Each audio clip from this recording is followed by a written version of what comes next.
It's that time of year. Things get very busy and not in a good way. Fever, chills. Body aches, nausea. Aches and pains. It's flu time. It's that season. Doctors' offices get slammed. Emergency departments get crowded. Hospitals get full. This happens every year. This can be a very serious illness. And we need to take it more seriously. Flu is the 7th leading cause of death in Canada. The flu shot is not perfect, but it's the best protection we have. People don't get the flu shot because they often underestimate that the flu itself can be deadly. My best advice to patients is to go ahead, get the flu shot for themselves and every one of their family members. I'm Dr. Danielle Martin, family physician and vice president at Women's College Hospital in Toronto. I'm Dr. Samir Sinha, and I'm a geriatrician and the director of geriatrics at Sinai Health System and the University Health Network in Toronto. I'm Dr. Lennox Baum, Chief Medical Officer at the Hospital for Sick Children. Okay, hello, welcome back to the studio. First things first, you may or may not notice over the course of this panel that I'm a bit under the weather. The old voice box is going, so bear with me. The good news is that I literally am surrounded by doctors right now, so this is a good thing. I'll be okay. If we could, we're going to get to the flu in just a moment, but I'd like to start talking about romaine lettuce. So we have a warning that's gone out across the United States. In Canada as well, particularly in Ontario, in Quebec, a warning that it may be contaminated with E. coli, romaine lettuce. So if you have it, throw it out. If you suspect you might have it, throw it out. How concerned ought we to be? Well, I think at this point there's not a reason to be alarmed. I think if you do happen to have lettuce at home, you should have a look at it. Fortunately, most people who do consume this are likely to be relatively well. And they're not likely to have any symptoms or any ill effects because our bodies are really great at handling all sorts of things that we throw at it. And Dr. Martin, what are the symptoms of an E. coli infection? Well, in the very worst case scenario, people can get really extremely sick from E. coli poisoning and can end up with kidney failure and all kinds of really serious effects. But most people, if they experience symptoms at all, will have an upset stomach, diarrhea, and sort of feel unwell and under the weather for a couple of days.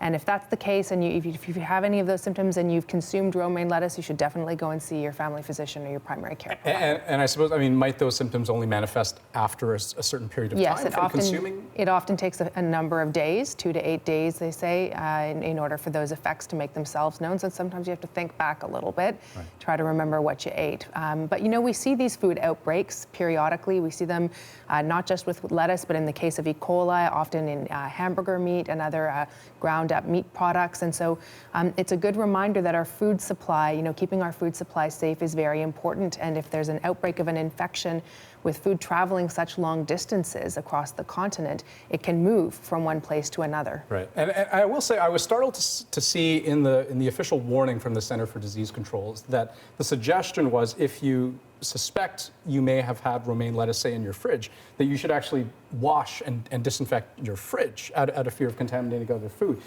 And so I suppose, Dr. Sinha, a common question might be, hey, could I just wash off the lettuce if I prepare a salad or what have you?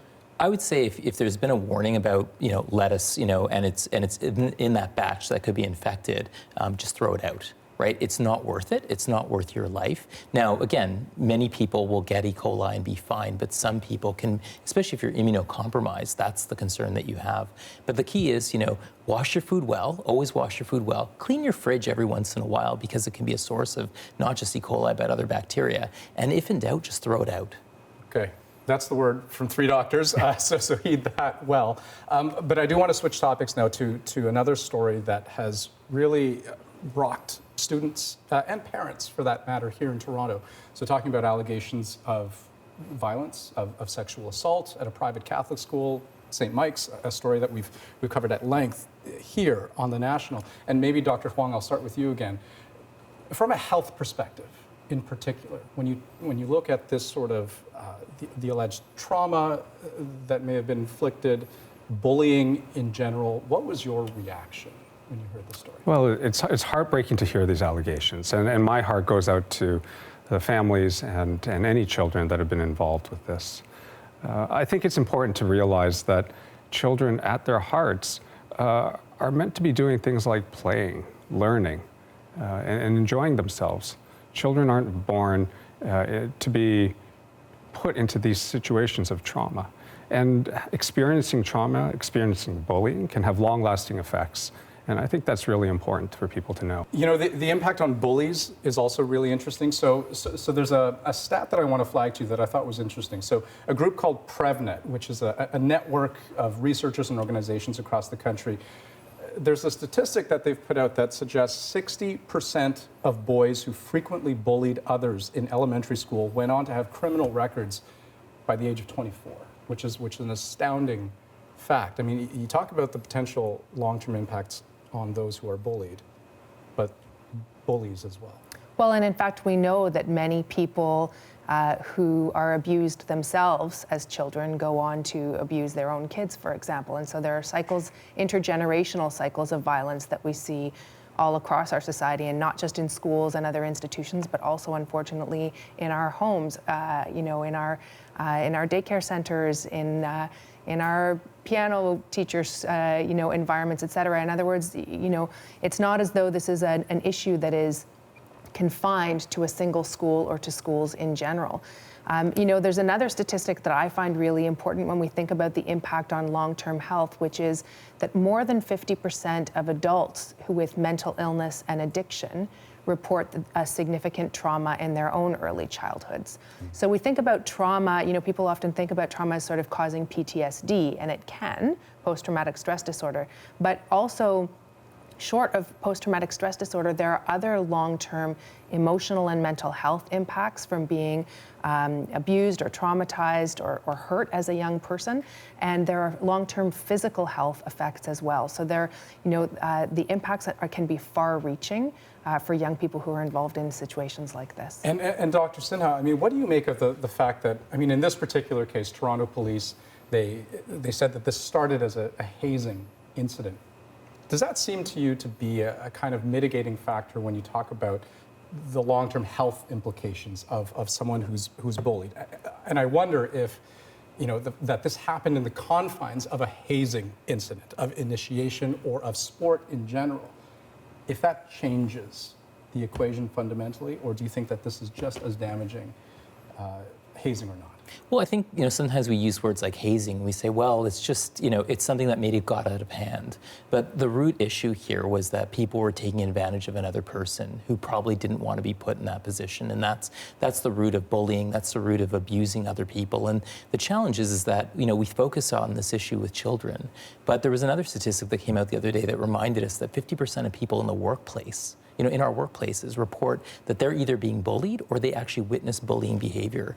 And then when you think about my patients, right, I primarily work with older Canadians, and really you see rates of elder abuse are on the rise because that behavior that may have impacted you as a bully as a child and stays in your family could be how you treat your parents, how you treat other loved ones, and can also not just take into account physical or sexual abuse, but financial abuse, emotional abuse, many other forms. And so it's an issue that really can span the generations, and it's something we need to be more aware of, and we need to do better at addressing and letting people know that it's not acceptable.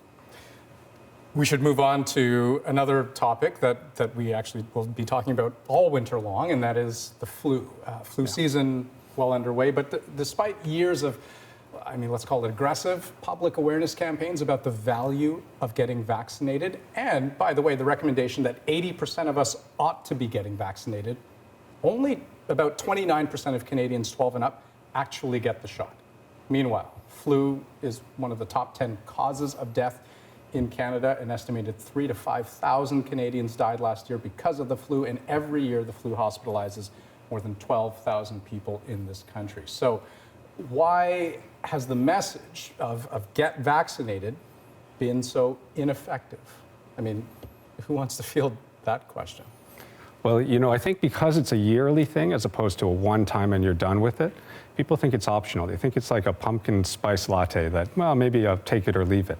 And they don't actually understand that how important it is to protect themselves, but then also all the people around them, whether it's young children or it's older adults, the really vulnerable populations. And would you agree that it's the messaging that's flawed here? I think the other thing is language is important, right? So we were talking about, is there a difference between hazing and assault? Is there a difference between the flu and influenza? How many times do I see people in my office who say, I had the flu last week? And what they mean by that is I had a cold, I had a runny nose, Right. I had a sniffle, They may not have actually I wasn't feeling had well, the or flu. the flu is also often used to describe, I had an upset tummy, I had some vomiting and diarrhea. But in fact, influenza is a very serious illness, and it hits you like a ton of bricks. Your muscle aches and pains all over your body. You're in bed. You've got a high fever. I mean, if you had the flu, you would know it. But then, why don't people believe that is true? I mean, I wonder actually if we called it the influenza vaccine instead of the flu shot, people might take it a little bit more seriously, because the flu has come to mean different things to so many different groups of people, and so we don't always, it's not necessarily that we don't take the vaccine seriously always, it may be that we don't take the illness itself seriously, and therefore are not as motivated to protect ourselves. So how does one then get the message out and actually convince people to get the flu shot or the influenza vaccine, however we want to put it? Yeah, well, I think there's a lot of skeptics about the flu vaccine because they say, well, it's not 100% effective. It's not like the polio vaccine or other vaccines that we know you get it once and it works, in a good way. And then, as Danielle was just saying, people say, well, the flu, isn't it the cold or whatever? But we have to really remind people that influenza can kill. It's a serious illness, and often the challenge is that it's not necessarily maybe the influenza that kills you. It might actually trigger a worsening of your chronic condition, especially for an older person. So it might actually be the precursor to developing a deadly pneumonia or an exacerbated heart condition or lung problem. And then mom or grandpa or whoever passes away, and people say, oh, well, they died because they had a heart attack or that, but they don't realize it was the flu that set everything off. Right. And so people underestimate how deadly it can be. And the key is that even if it's only 40% effective or 60% effective, that's still 40 or 60% more effective than not getting it at all. And I suppose, whether or not you want the vaccine to be protecting you, it is certainly true that it helps protect others. That's right. Absolutely. And so it's a public health service in addition to being a service to yourself. All right. Well, Dr. Sinha, Dr. Huang, Dr. Martin, thanks for your time. Thanks. Thank you. Thank you.